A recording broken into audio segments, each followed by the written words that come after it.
Pernahkah kamu bertanya, mengapa sosok Bung Karno, presiden pertama kita, justru menghilang dari buku sejarah sekolah? Mengapa pidato-pidatonya tak pernah diajarkan, hanya disinggung sekilas, lalu dilupakan? Apakah ada sesuatu yang sengaja disembunyikan? Hari ini, kita buka tabir yang sudah terlalu lama ditutup. Tahun 1963, Bung Karno berdiri di atas podium. Dengan suara lantang, ia berkata, "Hancurkan koruptor, mereka adalah pengkhianat bangsa, yang makan uang rakyat, lebih berbahaya dari penjajah." Tapi coba cari pidato itu di buku sejarah kita. Kamu tak akan menemukannya. Karena setelah beliau dilengsarkan, banyak pidatonya disensor, suaranya dibungkam, pesannya dihapus. Bung Karno tahu, ada elit yang rela menjual bangsa demi kekuasaan dan kekayaan. Ia berkata, "Penjajahan modern bukan datang dengan senjata, tapi dengan utang, kontrak, dan ekonomi. Dan lihatlah sekarang, sumber daya kita dikeruk, utang menggunung, korupsi tak kunjung henti." Bung Karno sudah mengingatkan, tapi siapa yang mendengar? Bahwa membangun satu negara, membangun ekonomi. Tahun 1964, Bung Karno memperkenalkan Trisakti, 3 pilar yang bisa jadi fondasi negeri ini. 1. Berdaulat dalam politik, artinya Indonesia harus bebas menentukan arah politiknya sendiri, tanpa campur tangan asing. 2. Berdikari dalam ekonomi, artinya ekonomi bangsa harus mandiri, tidak bergantung pada negara lain. 3. Berkepribadian dalam kebudayaan, artinya bangsa Indonesia harus bangga dan menjaga identitas budayanya sendiri.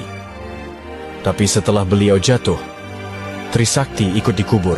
Negeri ini lebih memilih jalan lain, jalan yang membuat rakyat jadi penonton di tanahnya sendiri. Neokolonialisme adalah penjajahan gaya baru, bukan dengan senjata, tapi lewat ekonomi, utang, dan budaya asing. Bung Karno melihat ini lebih berbahaya karena sifatnya halus, tapi menghancurkan kedaulatan bangsa. Ia menyerukan agar Indonesia tidak tunduk pada kepentingan asing, tidak tergantung pada utang luar negeri, dan mampu berdiri di atas kaki sendiri. Pesan ini relevan hingga kini, saat kekayaan alam dikuasai asing, dan kebijakan ekonomi sering dipengaruhi pihak luar.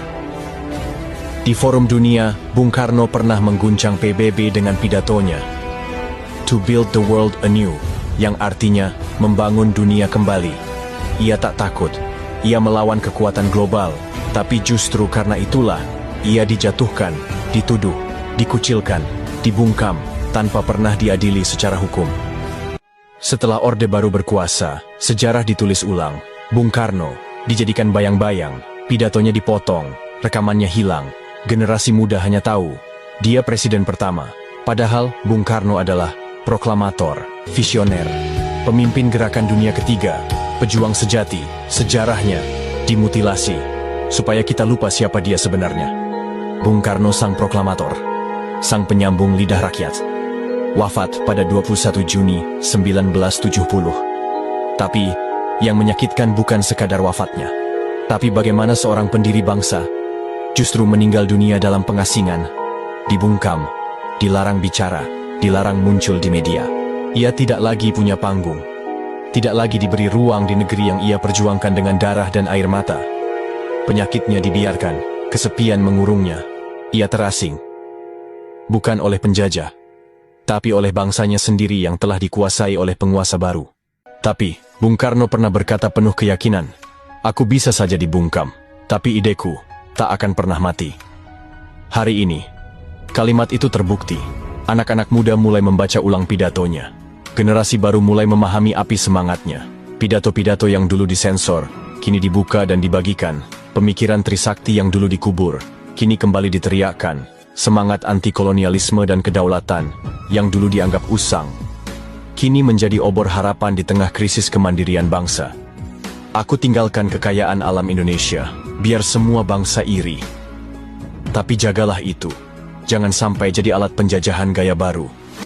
Kita bukan pemuja masa lalu, tapi jika sejarah Bung Karno disembunyikan, maka masa depan kita bisa dikhianati dengan cara yang sama, karena revolusi belum selesai. Jika kamu percaya bahwa suara Bung Karno masih relevan hari ini, Jika kamu ingin bangsa ini bangkit dan sadar, bagikan video ini, tulis pendapatmu di kolom komentar. Karena sejarah tak boleh dibungkam sekali lagi. Mari hidupkan kembali semangat Bung Karno untuk Indonesia yang benar-benar merdeka.